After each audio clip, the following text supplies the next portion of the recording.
It all started around World War II. Well, actually, come to think of it, it all started around 1632. Well, come to think of it, you can't go back forever to assign the causal blame. Let's start.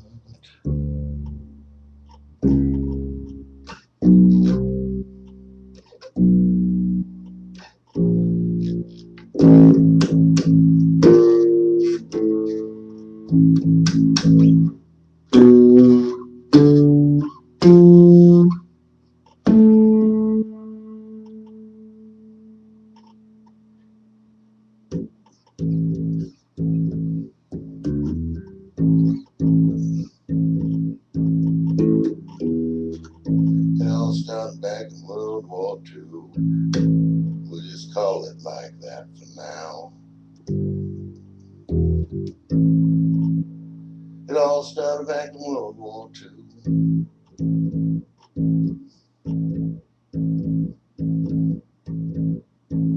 We've got in the war. We've opened the world. Ended up with about 500 military bases and a big old military and a Soviet Union and a newly arisingly conscious, exploited third world that had been completely taken over by the European powers. Chinese forced to sell opium to their own people by the British. Atrocities too numerous to mention and largely unnoticed by our brethren. Atrocities too numerous to mention. Nobody seems to pay attention. Nobody's paying attention.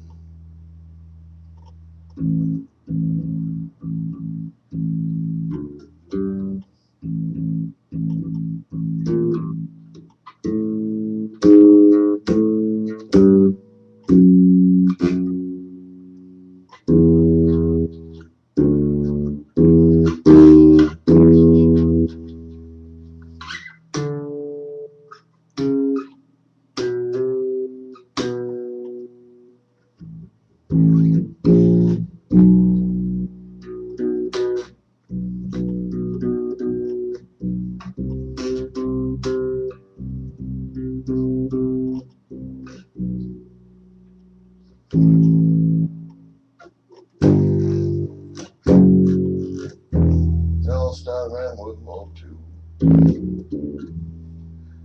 Getting the Cold War on. The curiosity of Hiroshima and Nagasaki. Did we really attack Japan just to show the Russians what we can do?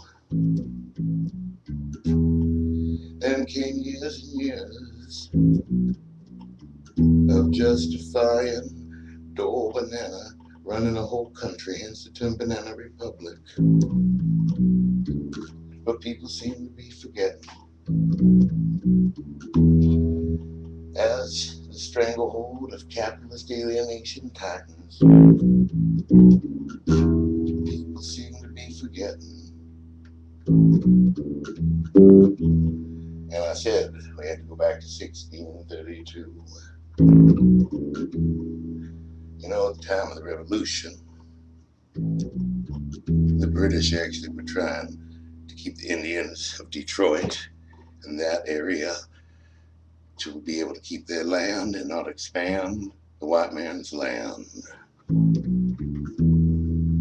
But us revolutionaries in other ways, highly commendable folk, pressed at the boundaries and the borders, hence large groups of Native Americans working for the British. They're much more afraid of us American white men than the British white man. We wanted to press at all the boundaries. Andrew Jackson took the whitified Cherokee out of their mansions with their slaves sitting right next to the white man. I believe it was somewhere like the Carolinas. Dragged them all down to what they now call, I believe, the Trail of Tears to Oklahoma. Deliberate. California was the worst. California, we exterminated the Indian with vigor, with gusto.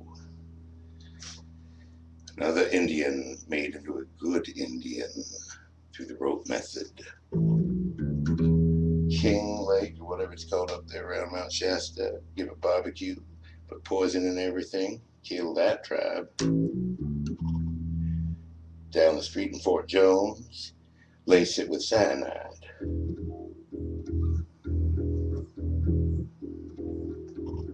So then we got to the Philippines, fighting the Spanish. I believe the statue in Union Square commemorates the defeat at Manila Bay. I believe that's where they said, put this fire when you are ready, Ridley. The racism in the Philippine campaign aroused the ire and indignation of no less a gentleman and a worthy than Mark Twain, currently being used for his description of Palestine in his book Innocents Abroad to justify Israeli oppression, claiming that Palestine was an empty land, when in reality, we all know what time it is. There ain't no empty lands and places that are the crossroads of the world for thousands of years.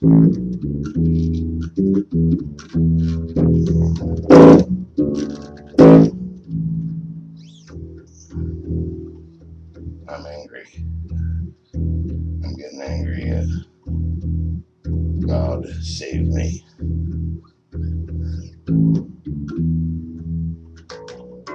I can't take living with idiots no more. People blithe to our destruction. But anyway, it started in World War II. This chapter of the round ended with the fall of the Berlin Wall, when it was justifiable, in Americans' view, to use any kind of dirty trick because the enemy was powerful. They did it. Toppling governments, assassinating leaders, it's all in the name of preventing Soviet domination.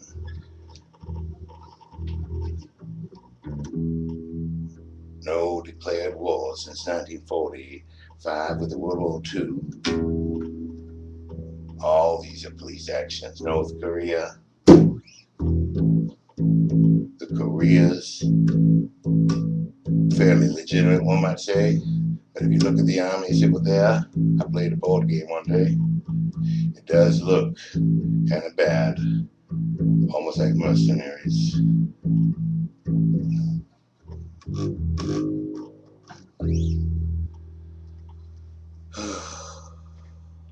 Well, anyway.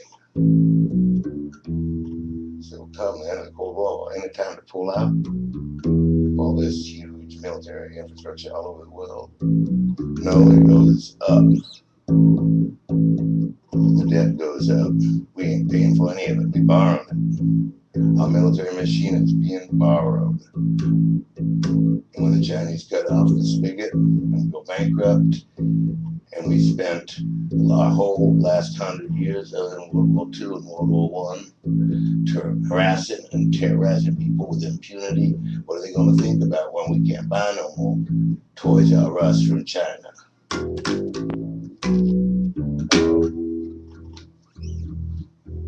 But the people ain't got no money. And the rich keep getting richer. Much, much richer. We all know that the top 400, as they say lately, Us own like half of the country, 75% of all the money.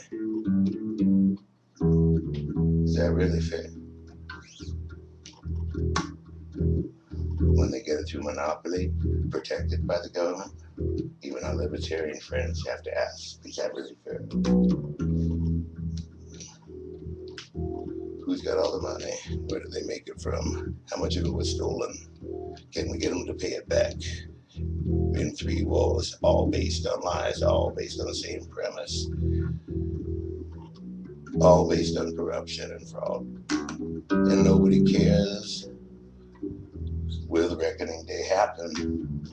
Will they remember all the countries, what we did to them when bric rules the world?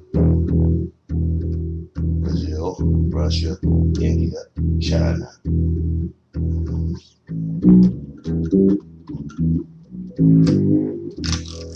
Heed my warning.